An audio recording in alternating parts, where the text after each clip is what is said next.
Cố gắng nhẹ nhẹ nhẹ nhẹ cho nó ra cái ruột. Mặt đã ngâm ớt rồi, ngâm với ớt á, nó sạch rồi. Này là nước mắm gừng, nhả ra hết cái chất dơ với sình rồi này kia. Nè, như này nào mới ra được cái ruột nè. Nó chấm ngon cái này.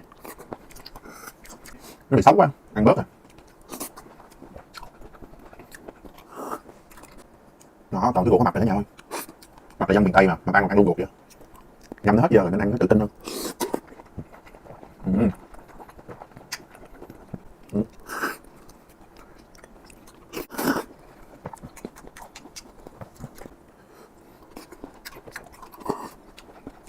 Xanh đó.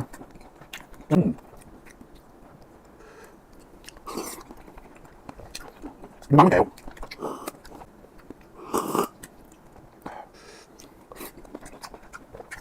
Có vườn á, vô vườn Bắc, nó nằm ở dưới Lục Bình đó cả nhà, tự nhiên đó. Chỗ này bây giờ nuôi cũng có.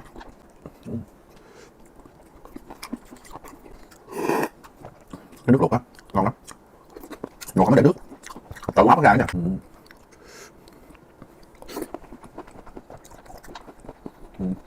Vẫn ra nữa.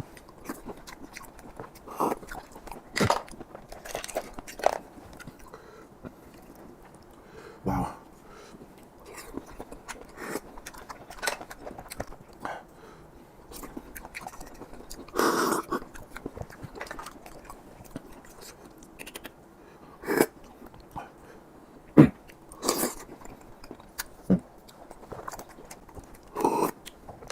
Đó, tìm rớt ra hết rồi. Cay quá.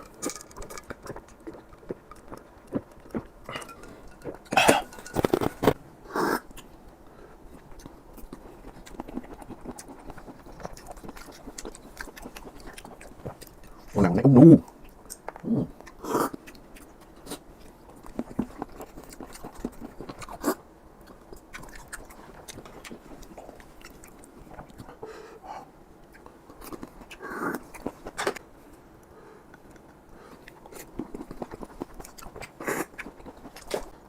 Tiếc ghê, không ra được, không ra được cái đít, cái ruột của nó thế nào. Còn nặng lắm luôn. Thịt nó giòn.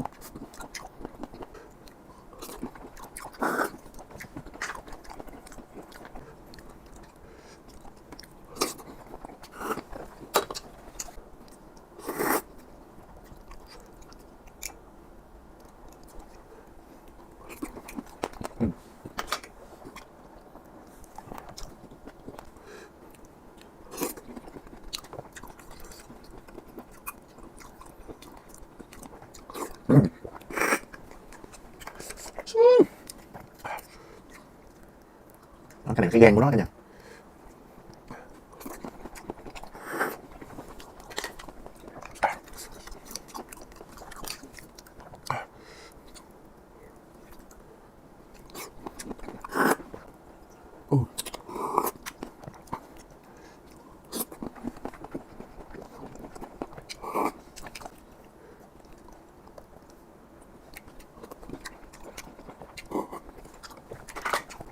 Sợ nóng chín nó tại bự quá.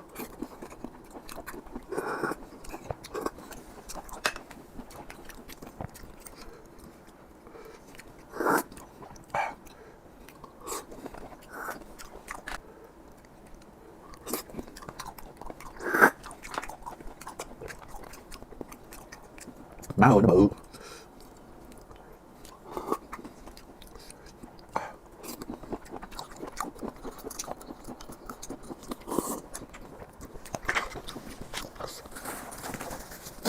Đã quá. Yeah, đừng cốt.